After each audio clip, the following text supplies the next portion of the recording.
در توی ها قلنفر طلب میکنی، قلنفر نمیتیان. میگن که بین زن و مرد جنگ میشود یا جدایی میشود. داملا همین را هم فهمونه. اگر این تنها در همون ناحیه تیمور ملک باشد، ما مقصد حیرتی میشویم، میگیم این جای تعجب. ولی در شهرها همین که وقتی در توی میروید تیزی طلب میکنی، تیزی نمیتن. میگن ممکن نیست. اینم برادرای عزیز سبب آن است که ما تا حال نداریم، که فهمیش گویم نداریم، یا عقیده نداریم، یا همون عقیده نیست که ما تقدیر نیکی و بدی را از خدا نمیبینیم. در عرفیت میگفتن که مرد از خدا میبیند، نامرد از بنده میبیند. اگر قلنفر دادرای عزیز بین مرد و بین زن جدایی میانداخت،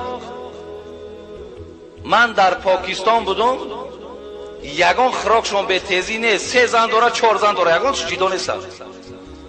ما یک زن قطعی جدا میشیم گفته ترسیده گشتیم، 4 زن های قلنفر خورده گشته. عربستان ببینین، برین عربستان تماشا، برین هندوستان ببینین، همه همی دولت دنیا تیزی میخوره، یکی 4 زن 3 زن داره، یگان جدایی در بین اونا نشیده. انامینم حسابی گویم که ایمانهای ضعیفی ما که ما از امینا میترسیم. ولی در نکاح ببینین دستاتون راست کنین، پاتون راست کنین، هیچی دستات راست نکن، چیلی که برای تو موافق هم تا بشی. و چی بود یک دستی ما در درون دستی ما گویا که نکاح ویران شوه. این عقیده جاهلانه را پرتافتن در کاره که بس دیگه.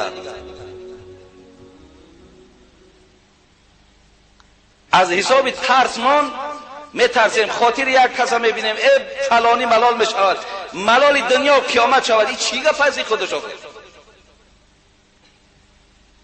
آدما کدام مسئله های مهم را حل دارن تا حالی مردم گشت است یک دست در دست نمان، پاتینکا قطعی برای در بالای کورپاچه مردک بشی، پاتینکا جا بگی دور ای تریزا پرتا بر روالسه، پاتینکا کی در کاره؟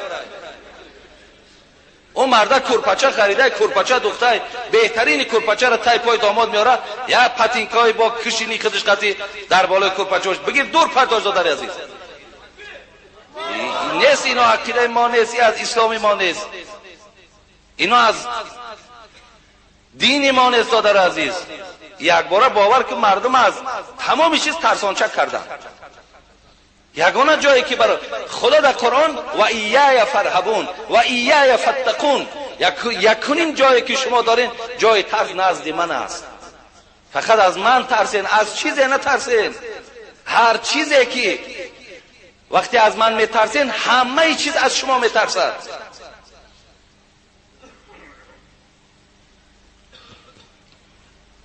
برای من دادرای عزیز در تویهاتون هم قلنفر دادن یگان جای و یک حدیث پیامبر خواندم که کسی که برای اشتهای یک برادر مسلمان طعام آماده میکند، پیامبر برای این کسا از نام خدا گفتند که خداوند برای این گونه شخص در جنت قصر را بنا میکند.